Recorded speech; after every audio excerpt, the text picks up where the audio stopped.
ಶುಕ್ರಗ್ರಹ ದಶಾಕಾಲದಲ್ಲಿ ಸರ್ವವನ್ನೂ ಕಳೆದುಕೊಂಡಿರ್ತಕ್ಕಂಥದ್ದು ನಾನೇ ಖುದ್ದು ನೋಡಿದ್ದೀನಿ. ಎಲ್ಲರಿಗೂ ಶುಕ್ರ ಫಲಕಾರಿಯಾಗುವ ಗ್ರಹ ಅಲ್ಲ, ಅದು ಆಡುಭಾಷೆ ಅಷ್ಟೆ. ಈತ ದೈತ್ಯರಿಗೆ ಗುರು, ರಾಕ್ಷಸರ ಗುರು. ಶುಕ್ರ ಕೊಟ್ಟರೆ ಕೊಟ್ಟ, ಕಿತ್ಕೊಂಡ್ರೆ ಇನ್ಯಾರು ಕೊಡಲಿಕ್ಕಾಗಲ್ಲ, ಆ ಮಟ್ಟಕ್ಕೆ ಹಾಳು ಮಾಡ್ತಕ್ಕಂತಹ ಗ್ರಹ ಅಂತ ಹೇಳಿದ್ರೆ ತಪ್ಪಾಗಲಿಕ್ಕಿಲ್ಲ. ಯಾರು ಹೆಚ್ಚು ಈ ಲಿಕ್ಕರ್, ಹೆಂಡವನ್ನು, ಸಾರಾಯಿಯನ್ನು, ಮಧುಪಾನವನ್ನು ಮಾಡುವುದು, ಅದು ಕೂಡ ಜಾತಕದಲ್ಲಿ ಶುಕ್ರ ಕೆಟ್ಟಿರುವುದಕ್ಕೆ. ಶುಕ್ರಗ್ರಹದ ಪ್ರಭಾವ ಹೆಚ್ಚುತ್ತಿದೆ ಸಮಾಜದಲ್ಲಿ. ಭೋಗ, ಐಶ್ವರ್ಯ, ವಾಹನಕ್ಕೂ ಕಾರಣ ಶುಕ್ರನೇ. ಈಗ ಶುಕ್ರನಿಗೆ ನಾವು ಸರಿ ಮಾಡಿಕೊಳ್ಳಲಿಕ್ಕೆ ಏನೇನು ಮಾಡಬೇಕು ಅಂತಂದರೆ, ಭೋಗಲಾಲಸೆಯನ್ನು ಮನಸ್ಸಿನಿಂದ ಕಿತ್ತೊಗೆಯಬೇಕು. ಶುಕ್ರನನ್ನು ಸರಿ ಮಾಡಿಕೊಳ್ಳಲು ಒಂದೇ ಒಂದು ದಿವ್ಯಾಸ್ತ್ರ, ಹೆಣ್ಣು ಮಕ್ಕಳನ್ನು ಗೌರವಿಸೋದು ಕಲ್ತ್ಕೋಬೇಕು ಸಮಾಜ. ಪುಷ್ಪಾದಪಿ ನತಾಡಯೇತ್ ಅಂತ ಹೇಳುತ್ತೆ ಶಾಸ್ತ್ರ. ಅಂದರೆ ಹೂವಲ್ಲೂ ಹೆಂಗಸನ್ನು ಹೊಡಿಬಾರದಂತೆ. ಮತ್ತು ಕುಮಾರಿ ಪೂಜೆ ಅಂತಕ್ಕಂಥ ಒಂದು ವಿಶಿಷ್ಟವಾದ ಒಂದು ಪೂಜೆ ಇದೆ, ಅದಕ್ಕೆ ಒಂದು ಪದ್ಧತಿ ಇದೆ. ಆ ರೀತಿಯಾಗಿ ಮಾಡಿಸಿ ತಿಳಿದವರಲ್ಲಿ ಹೋಗಿ. ಎಷ್ಟು ಬೇಕೋ ಅಷ್ಟಿಲ್ಲ, ವಿಪರೀತ ಇದೆ. ಈ ಶುಕ್ರನ ಒಂದು ಶಕ್ತಿ ಏನು ಮಾಡುತ್ತೆ, ನಿಮ್ಮನ್ನು ರೈಡ್ ಮಾಡುತ್ತೆ. ಆಗಾಗಲೇ ಬಂದು ನಿಮ್ಮನ್ನು ಗೋಳೈಕೊಳ್ಳುತ್ತೆ.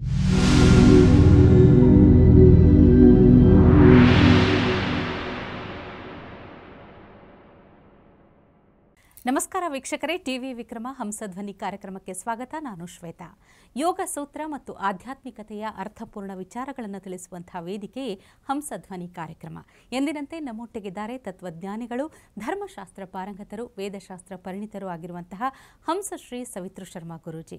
ಗುರೂಜಿ, ನಿಮಗೆ ಕಾರ್ಯಕ್ರಮಕ್ಕೆ ಆತ್ಮೀಯವಾದ ಸ್ವಾಗತ. ಗುರೂಜಿ, ಹಿಮಕುಂದಂ ನೃಡಾಲಾಭಂ ದೈತ್ಯಾನಾಂ ಪರಮಂ ಗುರುಂ ಸರ್ವಶಾಸ್ತ್ರ ಪ್ರವಕ್ತಾರಂ ಭಾರ್ಗವಂ ಪ್ರಣಮಾಮ್ಯಹಂ. ಜೈ ಗುರುದೇವ ದತ್ತ. ಎಲ್ಲರಿಗೂ ಶುಭೋದಯ, ಸನ್ಮಂಗಳಾಗಲಿ. ವೀಕ್ಷಕರೇ, ನಿಮಗಾಗಿ ಹಂಸಧ್ವನಿ ಕಾರ್ಯಕ್ರಮದಲ್ಲಿ ಸರಣಿ ಸಂಚಿಕೆಯಲ್ಲಿ ಒಂದೊಂದು ಗ್ರಹದ ಬಗ್ಗೆ ತಿಳ್ಕೊಳ್ತಾ ಇದ್ದೀವಿ. ಇವತ್ತಿನ ಸಂಚಿಕೆಯಲ್ಲಿ ಶುಕ್ರ ಗ್ರಹದ ಬಗ್ಗೆ ತಿಳಿದುಕೊಳ್ಳೋಣ.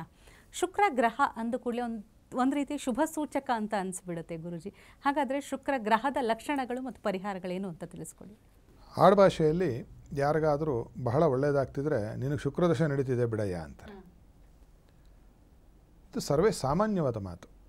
ಆದರೆ ಎಷ್ಟೋ ಜನಕ್ಕೆ ಶುಕ್ರಗ್ರಹ ದಶಾಕಾಲದಲ್ಲಿ ಸರ್ವವನ್ನೂ ಕಳೆದುಕೊಂಡಿರ್ತಕ್ಕಂಥದ್ದು ನಾನೇ ಖುದ್ದು ನೋಡಿದ್ದೀನಿ.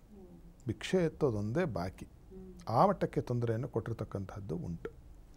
ಎಲ್ಲರಿಗೂ ಶುಕ್ರ ಫಲಕಾರಿಯಾಗುವ ಗ್ರಹ ಅಲ್ಲ, ಅದು ಆಡುಭಾಷೆ ಅಷ್ಟೆ.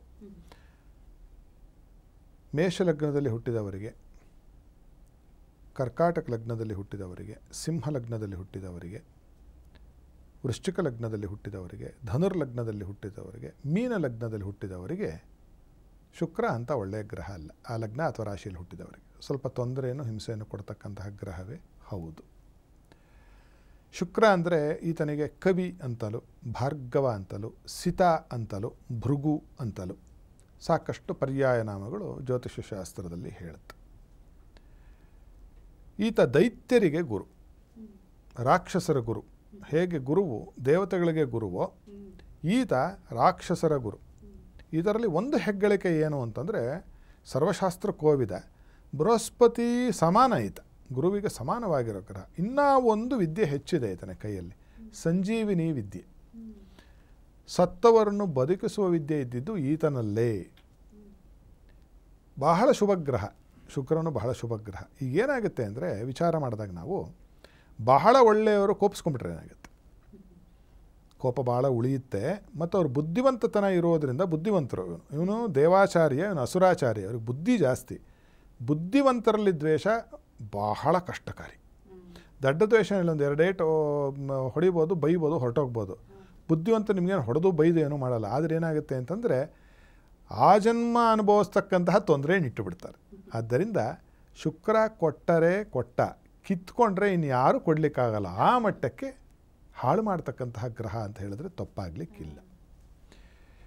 ಶುಕ್ರಗ್ರಹ ಏನಾಗುತ್ತೆ, ನಾನು ಆಗಲೇ ಹೇಳಿದೆ. ಮೊಟ್ಟ ಮೊದಲನೇದಾಗಿ ಬುಧ ಮತ್ತು ಇನ್ನೊಂದು ಗ್ರಹ ಇದೆ. ಇದು ಸಂತತಿ ಆಗದೇ ಇರೋದಕ್ಕೆ ಮತ್ತು ಗಂಡಸರಲ್ಲಿ ಸ್ಪರ್ಮ್ ಕೌಂಟು, ವೀರ್ಯದಲ್ಲಿರ್ತಕ್ಕಂತಹ ತೊಂದರೆಗೆ ಕಾರಣೀಭೂತವಾಗುತ್ತೆ. ಈ ಶುಕ್ರಗ್ರಹ ವೀರ್ಯಕ್ಕೆ ಕಾರಣವಾಗಿರುವ ಗ್ರಹ.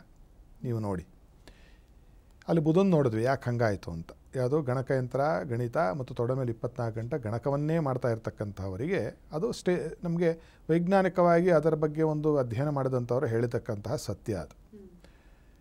ಶುಕ್ರನ್ ನೋಡಿ, ಶುಕ್ರ ಭೋಗಕ್ಕೆ ಕಾರಣೀಭೂತವಾಗಿರೋ ಗ್ರಹ. ಎಲ್ಲ ಥರದ ಭೋಗಗಳು. ಸಿತೆ ಚ ಮದನ. ಮದನ ಅಂದ್ರೇನು? ಮದನ ಸೌಖ್ಯ ಅಂದ್ರೇನು? ಕಾಮಾದಿ ವಿಕಾರಗಳಿಗೆ ದಾಸರಾಗಿರ್ತಕ್ಕಂಥವರು.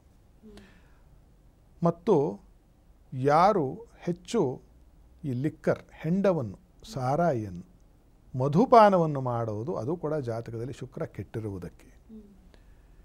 ಹೆಂಗಸರಾಗಿರೋದು, ಗಂಡಸರಾಗಿರೋದು, ಕಾಮೋಪಭೋಗದಲ್ಲಿ ಮುಳುಗಿರ್ತಕ್ಕಂಥವರಿಗೆ ಯಾರು ಕೆಟ್ಟೋಗ್ಬಿಟ್ಟಿರ್ತಾನೆ ಶುಕ್ರ ಜಾತಕದಲ್ಲಿ.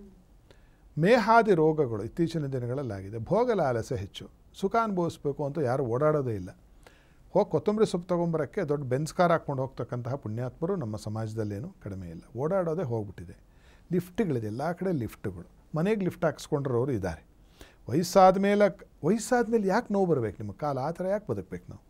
ಈಗಲಿಂದನೇ ಮೈಯನ್ನು ಚೆನ್ನಾಗಿ ನೋಡಿಕೊಂಡು ಮಾಡ್ಕೋಬಹುದು ಅಲ್ವೇ? ಆ ಥರದ ಇದೆಲ್ಲ ಭೋಗಕ್ಕೆ ಕಾರಣ. ಅಂದರೆ ಶುಕ್ರಗ್ರಹದ ಪ್ರಭಾವ ಹೆಚ್ಚುತ್ತಿದೆ ಸಮಾಜದಲ್ಲಿ. ಭೋಗ, ಐಶ್ವರ್ಯ, ವಾಹನಕ್ಕೂ ಕಾರಣ ಶುಕ್ರನೇ. ನಿಮ್ಮ ವಾಹನ ಪದೇ ಪದೇ ಕೆಡ್ತಾ ಇದೆ ಅಂದರೆ ಶುಕ್ರ ಕೆಟ್ಟೋಗಿದ್ದಾನೆ ನಿಮ್ಮ ಜಾತಕದಲ್ಲಿ ಅಂತಲೇ ಅರ್ಥ. ಮತ್ತು ಕಣ್ಣಿನ ದೋಷ ಬಂದರೂ ಜಾತಕದಲ್ಲಿ ಶುಕ್ರ ಕೆಟ್ಟೋಗಿದ್ದಾನೆ. ಯುರಿನರಿ ಟ್ರ್ಯಾಕ್ ಇನ್ಫೆಕ್ಷನ್ಸ್ ಆಯಿತು ನಿಮಗೆ ಹಗಲಗ್ಲ ಅಂತಂದರೆ, ಮೂತ್ರದ ಸೋಂಕು ರೋಗಗಳು ಬಂದರೆ ಶುಕ್ರಗ್ರಹ. ಮತ್ತು ವೆನರಲ್ ಡಿಸೀಸಸ್ ಬರುತ್ತೆ. ಲೈಂಗಿಕವಾದ ರೋಗಗಳು ಬಂದರೆ ಅದಕ್ಕೆ ಕಾರಣೀಭೂತವಾಗಿರೋ ಗ್ರಹ ಶುಕ್ರಗ್ರಹವಾಗಿದ್ದಾನೆ. ಬರೀ ಹುಡುಗಿಯರ ಒಂದು ಲಾಲಸೆ ಇರತಕ್ಕಂತಹ ಹುಡುಗರು, ಬರೀ ಹುಡುಗರ ಲಾಲಸೆ ಇರತಕ್ಕಂಥ ಹೆಂಗಸರು ಯಾರಾದರೂ ಇದ್ದರೆ, ಹೆಣ್ಣು ಮಕ್ಕಳಿದ್ದರೆ, ಅವರ ಜಾತಕದಲ್ಲಿ ಶುಕ್ರ ಕೆಟ್ಟೋಗಿ ಬಿಟ್ಟಿದ್ದಾನೆ. ನೀವು ನೋಡಿ, ಕಾವ್ಯಕ್ಕೂ ಸಿನಿಮಾಗೂ ನಾಟಕಕ್ಕೂ ಶುಕ್ರಗ್ರಹನೇ ಕಾರಕ. ಅಲ್ಲಿ ಇರ್ತಕ್ಕಂಥವ್ರಿಗೆ ನಾನು ಹೇಳಿದ ಎಷ್ಟು ಏನೇನಿದೆ ಅನ್ನೋದು ನೀವೇ ತಾಳೆ ನೋಡ್ಕೊಳ್ಳಿ. ಅದನ್ನು ಕೊಡ್ತಾನೆ, ಇನ್ನೊಂದನ್ನು ಹಾಳು ಮಾಡಿಬಿಡೋದು. ಅದು ಹಾಳಾಗುವಿಕೆ. ಅದನ್ನು ಬಹಳ ಜೋಪಾನವಾಗಿ ನಾವು ಅದನ್ನೇನು ಮಾಡಬೇಕು, ಸಮತೋಲನವಾಗಿ ಜೀವನ ನಡೆಸಿದ್ರೆ ಒಳ್ಳೆಯವನು ಶುಕ್ರ. ಇಲ್ಲಾಂದರೆ ಏನು ಮಾಡ್ತಾನೆ, ಈ ಕಡೆ ಬೀಳಿಸ್ಬಿಡ್ತಾನೆ. ಈ ಕಡೆ ಬಿದ್ದು ಅಂತಂದರೆ ಭೋಗಲಾಲಸೆಗೆ ಬಿದ್ದು ಭ್ರಮಾ ಪ್ರಪಂಚದಲ್ಲಿ ವಿಹಾರ ಮಾಡಿ ಇಡೀ ಜೀವನದಲ್ಲಿ ಎಂತೆಂಥವ್ರಾಗೋದ್ರು, ದೊಡ್ಡವರು ಅಲ್ವಾ? ಈ ಥರದ ಒಂದು ಕೆಟ್ಟ ಚಟಗಳಿಗೆ ಕಾರಣವಾಗ್ತಕ್ಕಂಥದ್ದು, ಜೂಜಾಡ್ತಕ್ಕಂಥದ್ದು. ಕುದುರೆಗೂ ಕಾರಕ ಶುಕ್ರನೇ. ತಿರ್ಗ ಜೂಜಿಗೆ ಹೋಗೋದು, ಇಸ್ಪೀಟ್ ಆಡ್ತಕ್ಕಂಥದ್ದು, ಎಲ್ಲಕ್ಕೂ ಕಾರಣ ಶುಕ್ರಗ್ರಹ. ಒಟ್ಟಿನಲ್ಲಿ ನೀವು ಭೋಗ, ಐಶ್ವರ್ಯ, ಸೌಭಾಗ್ಯ, ಅಷ್ಟೈಶ್ವರ್ಯಕ್ಕೂ ಕೂಡ ಶುಕ್ರನೇ ಕಾರಣ. ಯಾರಿಗೆ ಜೀವನದಲ್ಲಿ ಮದುವೆ ಆಗಲಿಕ್ಕೆ ವಿಳಂಬ ಆಗುತ್ತೋ ಶುಕ್ರನೇ ಕಾರಣ. ಮದುವೆ ಆದ ನಂತರದಲ್ಲಿ ದಾಂಪತ್ಯದಲ್ಲಿ ದಿನ ಬೆಳಗಾದರೆ ಸಮಸ್ಯೆ. ಶುಕ್ರಗ್ರಹ ಜಾತಕದಲ್ಲಿ ಕೆಟ್ಟು ಹೋಗಿದ್ದಾನೆ. ಮದುವೆನೇ ಆಗ್ತಾ ಇಲ್ಲ, ನಿಂತೋಗ್ಬಿಟ್ಟಿದೆ. ಈಗಿನ ಕಾಲದಲ್ಲಿ ಸುಮಾರು ಜನರಿಗೆ ಮದುವೆ ಆಗಿಲ್ಲ. ಕಾರಣ ಏನು? ಶುಕ್ರನನ್ನು ಕೈಯಾರ ಕೆಡಿಸ್ಕೊಂಡಿರೋದು ನಾವು. ಅದಕ್ಕೆ ಕಾರಣ ಏನು? ಎಲ್ಲಿ ನೋಡಿದ್ರು ವೆಹಿಕಲ್ ಹತ್ತೋದಂಗೆ. ವೆಹಿಕಲ್ ಹತ್ತದೇ ಇದ್ರೆ ಮದುವೆ ಆಗುತ್ತಾ ಅಂತಲ್ಲ, ಎಲ್ಲ ಸ್ತರದಲ್ಲೂ ನಾವು ಶುಕ್ರನನ್ನೇ ಮಾಡಿದ್ದೀವಿ. ವಸ್ತ್ರಗಳಿಗೆ ಕಾರಕ ಶುಕ್ರ. ವಸ್ತ್ರ ನಾವು ಚಿಕ್ಕವರಿದ್ದಾಗ ಎಷ್ಟು ವಸ್ತ್ರಗಳು ತೊಗೋತಿದ್ವಿ, ಇವಾಗ ಎಷ್ಟು ತೊಗೋತಿದ್ದೀವಿ? ಅತಿ ಸರ್ವದ್ರ ವರ್ಜಯತ್. ನಾನು ಹೇಳಿದೆ, ಎಷ್ಟಿರಬೇಕೋ ಅಷ್ಟೇ ಇರಬೇಕು. ನೀರು ಒಳ್ಳೆಯದೋ ಕೆಟ್ಟದ್ದೋ? ಒಳ್ಳೆಯದು. ದಿನಕ್ಕೆ 30 ಲೀಟ್ರ್ ಕುಡಿದು ನೋಡಿ ಏನಾಗುತ್ತೆ ಅಂತ, ಆಸ್ಪತ್ರೆಗೆ ಸೇರ್ಕೋಬೇಕಾಗತ್ತೆ. ಹಾಲು ಒಳ್ಳೆಯದೋ ಕೆಟ್ಟದ್ದೋ? ಹಾಲು ಅಮೃತ ರೀ, ಅದು ಕುಡಿದು ನೋಡಿ ಒಂದು 10 ಲೀಟ್ರ್ ಏನಾಗುತ್ತೆ? ವಿಷ ಆಗುತ್ತೆ. ಶುಕ್ರಂದು ಇದೇ ಹಣೆ ಬರ ಮಾಡ್ಕೊಂಡಿರೋದು ಇವತ್ತಿನ ನಮ್ಮ ಸಮಾಜ. ಶುಕ್ರನ ಪ್ರಮಾಣ ಒಂದು ಹಬ್ಬ ಹರಿದಿಂದಲೇ ವರ್ಷಕ್ಕೆ 2 ಜೊತೆ ಬಟ್ಟೆ ಕೊಡಿಸಿದ್ರೆ ಮುಗಿದೋಯ್ತು. ಅತ್ಯಂತ ಸುಖವಾಗಿದ್ವಿ, ಅತ್ಯಂತ ಆರೋಗ್ಯವಾಗಿದ್ವಿ, ನಮಗೇನೋ ಅನ್ನಿಸ್ತಾನೆ ಇರಲಿಲ್ಲ. ಈಗ ಮಿಸುಗಿದ್ರೆ ಹೀಗೆ ಹೋಗ್ತಾ ಇದ್ದರೆ ಅಂಗಡಿಯಲ್ಲಿ ಒಂದು ಬಟ್ಟೆ ತೊಗೊಂಡು ಹೊರಟೋಗ್ತೀವಿ. ಎಲ್ಲಿ ಹೋದರೂ ವಾಹನದಲ್ಲೇ ಹೋಗ್ತೀವಿ, ಆರೋಗ್ಯ ಕೆಟ್ಟೋಗ್ತಿದೆ. ಆಮೇಲೆ ಎಲ್ಲ ಭೋಗ ಸುಖ. ಯಾರ ಮನೇಲಿ ಫ್ಯಾನ್ ಇತ್ತು, ಯಾರ ಮನೇಲಿ AC ಇತ್ತು? ಉತ್ತರ ಕರ್ನಾಟಕ ಕಡೆ, ಉತ್ತರ ಪ್ರದೇಶದ ಕಡೆ ಹೋದರೆ ಎಂಥ ಬಿಸಿಲು. ಆಮೇಲೆ ಯಾರ ಹತ್ರ ಶೂಗಳಿತ್ತು, ಎಷ್ಟು ಜನ ಕೊಡೆ ಇಟ್ಕೊಂಡು ಓಡಾಡ್ತಿದ್ರು. ಈಗ ಎಲ್ಲರ ಕೈಲೂ ಒಂದು ಕೊಡೆ ಇರುತ್ತೆ. ಮಳೆಗಾಲದಲ್ಲಿ ಮಾತ್ರ ಕೊಡೆ ಹೊರಗೆ ಬರ್ತಿದ್ದಿತ್ತು. ಇವೆಲ್ಲ ಭೋಗದ ಲಾಲಸೆಯಿಂದ ನಾವೇನು ಮಾಡಿದ್ವಿ, ಶುಕ್ರನನ್ನು ಹೆಚ್ಚು ಶೇಖರಣೆ ಮಾಡಿ ಏನಾಯಿತು, ಅತಿ ಸರ್ವತ್ರ ವರ್ಜಯೇತ್ ಅಂದ್ಬಿಟ್ಟು, ಅತಿ ಹೆಚ್ಚಾದ ಅಮೃತ ಹೆಚ್ಚಾದರೂ ಕೂಡ ಅದು ವಿಷವಾಗುತ್ತದೆ ಅಂತ ಹೇಳಿದ ಹಾಗೆ, ಇದು ಶುಕ್ರನನ್ನು ನಾವು ಕೈಯಾರ ಕೆಡಿಸ್ಕೋತಾ ಇದ್ದೀವಿ. ಅವನು ಕೆಟ್ಟಿದ್ದಾನೋ ಇಲ್ವೋ, ಆತನನ್ನು ಕೆಡಿಸ್ತಿದ್ದೀವಿ ನಾವು. ಇಲ್ಲಪ್ಪ ನೀನು ಕೆಟ್ಟೋಗು ಅಂತ ಹೇಳಿ. ಈ ಥರದ ವ್ಯವಸ್ಥೆಗಳು ಏನಿದೆಯೋ ಅದನ್ನು ನಾವು ಕಡಿಮೆ ಮಾಡಿಕೊಳ್ತಕ್ಕಂಥದ್ದು. ಬೇಸಿಕ್ ಲಿವಿಂಗ್ ಅಂತ ಹೇಳ್ತೀವಲ್ಲ, ಬಹಳ ಸ್ವಚ್ಛವಾದ ಬದುಕನ್ನು ಬದುಕ್ತಕ್ಕಂಥದ್ದು ಶುಕ್ರನನ್ನು ಸರಿ ಮಾಡಿಕೊಳ್ಳಲಿಕ್ಕೆ ಇರತಕ್ಕಂತಹ ಮೊದಲನೆಯ ಪರಿಹಾರ. ಭೋಗಲಾಲಸೆಯನ್ನು ಮನಸ್ಸಿನಿಂದ ಕಿತ್ತೊಗೆಯಬೇಕು. ಆಭರಣಗಳಿಗೂ ಕೂಡ ಕಾರಕ ಶುಕ್ರನೇ. ನೀವು ನೋಡಿ, ಈಗ ಏನೇನೋ ಆಭರಣಗಳನ್ನ ಹಾಕ್ಕೊಳ್ತಕ್ಕಂಥದ್ದು ಸಮಾಜದಲ್ಲಿ ನೋಡಿದ್ದೀರ. ಒಂದು ವಾಚ್ ಕಟ್ಕೊಂಡಿರ್ತಾರೆ, ಅದ್ರ ಜೊತೆಗೆ ಯಾವುದೋ ಮಣಿದೊಂದು ಹಾಕ್ಕೊಂಡಿರ್ತಾರೆ ಗಂಡಸರು ಕೂಡ. ಅದಕ್ಕೆ ಏನೇನೋ ಕಥೆಗಳು ಹೇಳ್ತಾರೆ. ಇದೇ ಸೋಷಿಯಲ್ ಮೀಡಿಯಾದಲ್ಲಿ ಅದು ಹಾಕ್ಕೊಂಡು ದುಡ್ಡು ಬರ್ತದೆ. ಒಂದು ಮಣಿ ಗ್ರಾನೈಟೇ ತಗಲಾಕೊಂಡ್ರೆ ಇನ್ನೂ ಜಾಸ್ತಿ ದುಡ್ಡು ಬರಬೇಕಲ್ಲ ನಮಗೆ. ದೊಡ್ಡದೊಂದು ಗ್ರಾನೈಟ್ ಹಾಕ್ಕೊಂಬಿಟ್ರೆ ಕುತ್ತಿಗೆಗೆ ಅಲ್ವೇ? ಸ್ವಲ್ಪ ನಾವು ವಿವೇಕವಂತರ ಆಗಬೇಕು. ಸಮಾಜ ಸ್ವಲ್ಪ ಎಚ್ಚೆತ್ತುಕೊಳ್ಳಬೇಕು. ದೇವತಾ ಅನುಗ್ರಹದಿಂದ ಮತ್ತು ನಿಮ್ಮ ಪ್ರಯತ್ನದಿಂದ ಎರಡರಿಂದನೇ ಏನಾದರೂ ಒಳ್ಳೆಯದು ಅಂತ ಆಗೋದು, ಇನ್ಯಾವುದರಿಂದನೂ ಆಗೋದಿಲ್ಲ. ಇದನ್ನು ಬರೆದಿಟ್ಕೊಳ್ಳಿ. ಮೊದಲನೇದು ದೇವತಾನುಗ್ರಹ ಸಂಪಾದನೆ ಮಾಡಬೇಕು. ಎರಡನೇದು ನಾವು ಕಷ್ಟಪಟ್ಟು ದುಡಿಬೇಕು, ನಾವು ಕಷ್ಟಪಟ್ಟು ಕೆಲಸವನ್ನು ಮಾಡಬೇಕು. ಕರ್ಮಫಲ ಅದರಿಂದನೇ ಏನಾದರೂ ಒಳ್ಳೆಯದು ಅಂತಕ್ಕಂಥದ್ದಾಗೋದು. ಈಗ ಶುಕ್ರನಿಗೆ ನಾವು ಸರಿ ಮಾಡಿಕೊಳ್ಳಲಿಕ್ಕೆ ಏನೇನು ಮಾಡಬೇಕು ಅಂತಂದರೆ, ಲಕ್ಷ್ಮೀದೇವಿಯ ಆರಾಧನೆ, ಅಮ್ಮನವರ ಯಾವುದೇ ರೂಪದ ಆರಾಧನೆ ನಡೆಯುತ್ತೆ. ದುರ್ಗೆ ಆಗಿರಬಹುದು, ಲಕ್ಷ್ಮಿ ಆಗಿರಬಹುದು, ತ್ರಿಪುರ ಸುಂದರಿ ಆಗಿರಬಹುದು, ಅದನ್ನು ಮಾಡ್ತಕ್ಕಂಥದ್ದು. ಎಲ್ಲದಕ್ಕಿಂತ ಪ್ರಮುಖವಾಗಿ ಮಾಡಬೇಕಾಗಿರೋದು ಶುಕ್ರನನ್ನು ಸರಿ ಮಾಡಿಕೊಳ್ಳಲು ಒಂದೇ ಒಂದು ದಿವ್ಯಾಸ್ತ್ರ, ಹೆಣ್ಣು ಮಕ್ಕಳನ್ನು ಗೌರವಿಸೋದು ಕಲ್ತ್ಕೋಬೇಕು ಸಮಾಜ. ಬಾಯಲ್ಲಿ ಹೇಳಿದ್ರಾಗೋದಿಲ್ಲ. ಗಂಡಸರ ಸಮಾನ ಪುರುಷ ಪ್ರಧಾನ ಎಲ್ಲರಿಗೂ ನಾವು ಕೊಡ್ತೀವಿ. ಡೆಲ್ಲಿಯಲ್ಲಿ ಇತ್ತೀಚೆಗೆ ದಿನಗಳಲ್ಲಿ ಆದಂತಹ ಒಂದು ಹೊಲಸು, ಹೆಣ್ಣು ಮಕ್ಕಳ ಮೇಲೆ ಅತ್ಯಾಚಾರಾದಿಗಳು, ಮೊನ್ನೆ ಇನ್ಯಾವುದೋ ಕೇಳಿದೆ, ಬೇಸರ ಆಗೋಯ್ತು ಕೇಳಿ. ಇದು ಒಳ್ಳೆಯದಲ್ಲ. ಇದು ಬರೀ ಅಲ್ಲ ನೋಡಿ, ಹಿಂದೆ ಈ ಗಂಡಸರ ಸಮಾಜ ಏನು ಮಾಡ್ತೋ, ಹೆಣ್ಣು ಮಕ್ಕಳನ್ನು ಭಾಳ ಗುಳೈಕೊಂಡಿದ್ದಾರೆ. ನಾನು ಹೇಳ್ತಾ ಇರೋದೊಂದು 30 ವರ್ಷದ ಹಿಂದೆ ಹೋದರೆ, ಈ ಪಶುಗಳನ್ನು ತೆಗೆದುಕೊಳ್ಳಬೇಕಾದ್ರೆ ಮಾರುಕಟ್ಟೆಯಲ್ಲಿ ಖರೀದಿ ಮಾಡಬೇಕಾದ್ರೆ ನೋಡ್ತಾರೆ, ಹಲ್ಲು ಗಿಲ್ಲು ಗೊರಸು ಸುಳಿ, ಈ ಎತ್ತುಗಿತ್ತು ವ್ಯಾಪಾರ ಮಾಡೋರನ್ನ ಕೇಳಿದ್ರೆ ಹೇಳ್ತಾರೆ. ಆ ರೀತಿಯಾಗಿ ಹೆಣ್ಣು ಮಕ್ಕಳು ನೋಡ್ತಿದ್ರು ಮದುವೆಗೆ ಬಂದಾಗ. ಅಡುಗೆ ಮಾಡೋಕ್ಕೆ ಬರ್ತಾ, ಮೇಕಪ್ ಒಂದು ಸತಿ, ಮೇಕಪ್ ಇಲ್ಲದೆ ಒಂದು ಸತಿ, ನಾನು ನೋಡಿರೋನು ಇದನ್ನು. ಜನ ಈ ಥರ ಮಾಡಿರೋದು ನಾನು ಕಣ್ಣಾರು ನೋಡೋದನ್ನು ನಾನು ಹೇಳ್ತಾ ಇದ್ದೀನಿ. ನಾನು ಗೋಳೆ ಕೊಳ್ತಾ ಇದ್ದರು. ಈಗೇನಾಯಿತು, ಹೆಣ್ಣೇ ಸಿಗ್ತಿಲ್ಲ ಯಾರಿಗೂ. ಯಾಕೆಂದರೆ ಆಗ ಹೆಣ್ಣು ಬೈಕೊಂಡಿರ್ತಾಳೆ ಗಂಡು ಜಾತಿನ ಅಲ್ವೇ ನಮ್ಮ. ಅದೇನಾಗುತ್ತೆ, ಸಾಧು ಸಜ್ಜನ ಸಂತಾಪಂ ಕಿಮಾಶ್ಚರ್ಯಂ ಕುಲಕ್ಷಯಂ ಅಂತ ಉಸಿರು ತಟ್ಟೋದು ಅಂತಾರೆ ಹಳ್ಳಿ ಕಡೆ ಇದನ್ನು. ಆದ್ದರಿಂದ ಆ ಹೆಣ್ಣು ಮಕ್ಕಳನ್ನು ನಾವು ಗೌರವಿಸ್ತಕ್ಕಂಥದ್ದು ಕಲಿಬೇಕು. ಶುಕ್ರ ಸರಿ ಹೋಗಬೇಕು ಅಂತಿದ್ದರೆ ನಿಮ್ಮ ಜಾತಕದಲ್ಲಿ ಪುಷ್ಪಾದಪಿ ನತಾಡಯೇತ್ ಅಂತ ಹೇಳುತ್ತೆ ಶಾಸ್ತ್ರ. ಅಂದರೆ ಹೂವಲ್ಲೂ ಹೆಂಗಸನ್ನು ಹೊಡಿಬಾರ್ದಂತೆ. ತಮಾಷೆಗೆ ಹಿಂಗೆ ಹೂ ತೊಗೊಂಡು ಹೆಣ್ಮಗಳು ಕೂತಿದ್ರೆ ಹಿಂಗೆ ಅವ್ರ ಮೇಲೆ ಎಸಿಬಾರ್ದು, ಏಟ್ ಬೀಳಲಿ ಅಂತ. ಆ ಥರದ ಒಂದು ಗೌರವಾಧಾರದಿಂದ ಮನೆಯಲ್ಲಿ ತಾಯಿಯನ್ನು, ಹೆಂಡತಿಯನ್ನು, ಅಕ್ಕ ತಂಗಿಯರನ್ನು, ಅತ್ತಿಗೆಯನ್ನು, ಗೆಳತಿಯರನ್ನು, ಗಂಡು ಹುಡುಗರು ಹೆಣ್ಣು ಹುಡುಗಿಯರು ಗೆಳತಿಯರು ಇರಬಾರ್ದು ಅಂತ ಏನಿಲ್ಲ. ನಾನು ತುಂಬ ಬೆಳಗ್ಗೆ ಯಾರೋ ನನ್ನ ಹತ್ರ ಬಂದವ್ರ ಬಗ್ಗೆ ನಾವು ಹೇಳ್ತಿದ್ವಿ.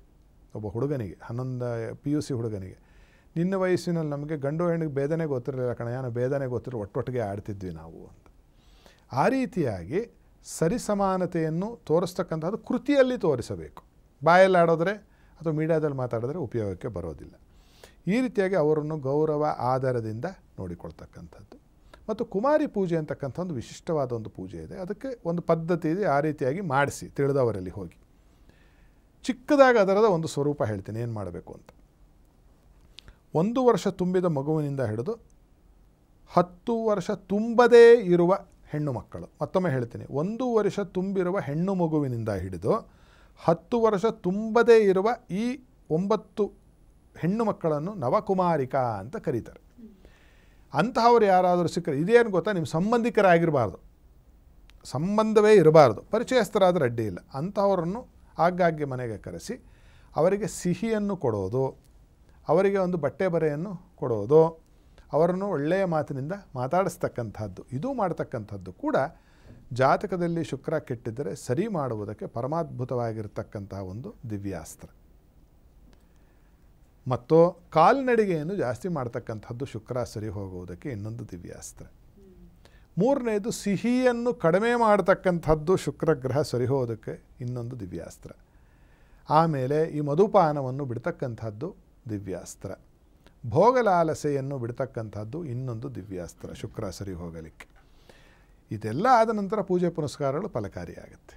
ಇವೆಲ್ಲ ಮಾಡ್ಕೊಂಡು ಬರಬೇಕು ನಾವು. ಇವೆಲ್ಲ ಮಾಡಿದ್ದೆ ಆದರೆ ಶುಕ್ರಗ್ರಹದ ಈ ಎಲ್ಲ ದೋಷಗಳು ನೀಗಿ ಆರೋಗ್ಯದಲ್ಲೂ ಸುಧಾರಣೆ, ದಾಂಪತ್ಯದಲ್ಲಿ ಸೌಖ್ಯ ಮತ್ತು ಹಣಕಾಸಿನ ಅನುಕೂಲ. ಯಾಕಂದರೆ ಆಗಲೇ ಹೇಳಿದೆ ನಾನು, ಶುಕ್ರ ನವನಿಧಿಗಳನ್ನು ಅಷ್ಟೈಶ್ವರ್ಯವನ್ನು ಸೂಚಿಸ್ತಕ್ಕಂಥ ಗ್ರಹ. ಆದರೆ ಆತನನ್ನು ನಾವು ಯಾವ ರೀತಿಯಾಗಿ ನಾವು ಆಸ್ವಾದನೆ ಮಾಡ್ತೀವಿ, ಎಷ್ಟು ಸಂಗ್ರಹಿಸ್ತೀವಿ ಅನ್ನೋದೇ ಬಹಳ ಮುಖ್ಯವಾಗುತ್ತೆ. ಈಗ ಹೆಚ್ಚು ನೀವು ಮನೆಯಲ್ಲಿ ಗುಡ್ಡೆ ನೋಟುಗಳೆಲ್ಲ ತುಂಬಿಕೊಂಡ್ರೆ ಏನಾಗುತ್ತೆ, ಇನ್ಕಮ್ ಟ್ಯಾಕ್ಸ್ ರೈಡ್ ಆಗುತ್ತೆ ನಿಮ್ಮ ಮೇಲೆ. ಶುಕ್ರದಾಗಿರೋದು ಅದೇ ಈಗ ಎಲ್ಲರಿಗೂ, ಎಷ್ಟು ಬೇಕೋ ಅಷ್ಟಿಲ್ಲ, ವಿಪರೀತ ಇದೆ. ಈ ಶುಕ್ರನ ಒಂದು ಶಕ್ತಿ ಏನು ಮಾಡುತ್ತೆ, ನಿಮ್ಮನ್ನು ರೈಡ್ ಮಾಡುತ್ತೆ. ಆಗಾಗಲೇ ಬಂದು ನಿಮ್ಮನ್ನು ಗೊಳೈಕೊಂಡು ಅದಕ್ಕೆ ದಾಂಪತ್ಯದಲ್ಲಿ ಬಿರುಕುಗಳು, ಅದಕ್ಕೆ ಎಲ್ಲ ನೋಡಿದರೂ ಕೂಡ ಅದಕ್ಕೆ ಸಂಬಂಧಪಟ್ಟಂತಹ ರೋಗರುಜನು, ಕಣ್ಣಾಗಿರಬಹುದು, ಡಯಾಬಿಟಿಸ್ ಆಗಿರಬಹುದು, ಎಲ್ಲ ಆಗಿರಬಹುದು, ಇವೆಲ್ಲದಕ್ಕೂ ಕಾರಣ ಇದೇ ಶುಕ್ರ. ಆದಷ್ಟು ಈ ಭೋಗದ ಈ ಲಾಲಸೆಗಳನ್ನು ಕಡಿಮೆ ಮಾಡಿಕೊಳ್ತಕ್ಕಂಥದ್ದು ಮತ್ತೊಮ್ಮೆ ಒತ್ತಿ ಹೇಳ್ತೀನಿ, ಇಡೀ ಸಮಾಜಕ್ಕೆ ಅದ್ಭುತವಾದ ಒಂದು ಪರಿಹಾರ ಇದು. ಆಮೇಲೆ ಹೆಣ್ಣನ್ನು ಗೌರವಿಸ್ತಕ್ಕಂಥದ್ದು.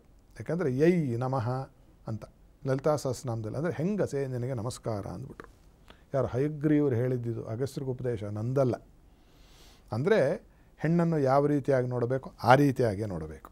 ಆ ರೀತಿಯಾಗಿ ನೋಡಿದ್ದೆ ಆದರೆ ಈ ಕವಿ ಶುಕ್ರ, ಭೃಗು, ಭಾರ್ಗವ ಅಂತ ಕರೆಸಿಕೊಳ್ತಕ್ಕಂತಹ ಪರಮಾದ್ಭುತವಾದ ಗ್ರಹ ಎಲ್ಲ ದೋಷಗಳನ್ನು ನೀಗಿ ನಿಮಗೆ ಐಶ್ವರ್ಯವನ್ನು ನವನಿಧಿಗಳನ್ನು ಕೊಡ್ತಕ್ಕಂಥವನಾಗುತ್ತಾನೆ ಅಂತಕ್ಕಂಥದ್ದನ್ನು ಹೇಳ್ಬೋದು. ಖಂಡಿತ ಗುರುಜಿ, ಒಟ್ಟಿನಲ್ಲಿ ಅವಶ್ಯಕತೆಗೂ ಐಷಾರಾಮಿಗೂ ಇರುವಂತಹ ವ್ಯತ್ಯಾಸವನ್ನು ಅರಿತು ಅಳವಡಿಸಿಕೊಂಡ್ರೆ ಶುಕ್ರ ಗ್ರಹ ಚೆನ್ನಾಗಿರುತ್ತೆ ಅನ್ನೋದನ್ನು ತಿಳಿಸ್ಕೊಟ್ಟಿದ್ದೀರಿ. ಧನ್ಯವಾದಗಳು ಗುರುಜಿ. ಶುಕ್ರ ಗ್ರಹಸ್ಯ ಪೂರ್ಣ ಪ್ರಸಾದ ಸಿದ್ಧಿರಸ್ತು. ವೀಕ್ಷಕರೇ, ನಿಮ್ಮ ಮನೆಯಲ್ಲೂ ಇಂತಹ ಸಮಸ್ಯೆಗಳು ಯಾರಿಗಾದರೂ ಕಂಡು ಬಂದರೆ ನಮ್ಮ ಸ್ಕ್ರೀನ್ ಮೇಲೆ ಇರುವಂಥ ನಂಬರನ್ನು ಕಾಂಟ್ಯಾಕ್ಟ್ ಮಾಡಿ ಗುರುಜಿಗಳನ್ನು ನೇರವಾಗಿ ಭೇಟಿಯಾಗಿ ನಿಮ್ಮ ಸಮಸ್ಯೆಗಳಿಗೆ ಪರಿಹಾರವನ್ನು ಕಂಡುಕೊಳ್ಳಬಹುದು. ಮುಂದಿನ ಸಂಚಿಕೆಯಲ್ಲಿ ಮತ್ತೊಂದು ಗ್ರಹದ ಬಗ್ಗೆ ತಿಳ್ಕೊಳ್ಳೋಣ. ನಮಸ್ಕಾರ. ಟಿವಿ ವಿಕ್ರಮ, ದೇಶ ನಿಮ್ಮ ಕೈಯಲ್ಲಿ. ಈ ಕಾರ್ಯಕ್ರಮ ನಿಮಗೆ ಇಷ್ಟ ಆಗಿದ್ದಲ್ಲಿ ಲೈಕ್, ಶೇರ್ ಹಾಗೂ ಕಮೆಂಟ್ ಮಾಡಿ. ಟಿವಿ ವಿಕ್ರಮದ ಕಾರ್ಯಕ್ರಮಗಳನ್ನು ನಿರಂತರವಾಗಿ ವೀಕ್ಷಿಸಲು ಸಬ್ಸ್ಕ್ರೈಬ್ ಮಾಡಿ, ಬೆಲ್ ಐಕನ್ ಒತ್ತಿ.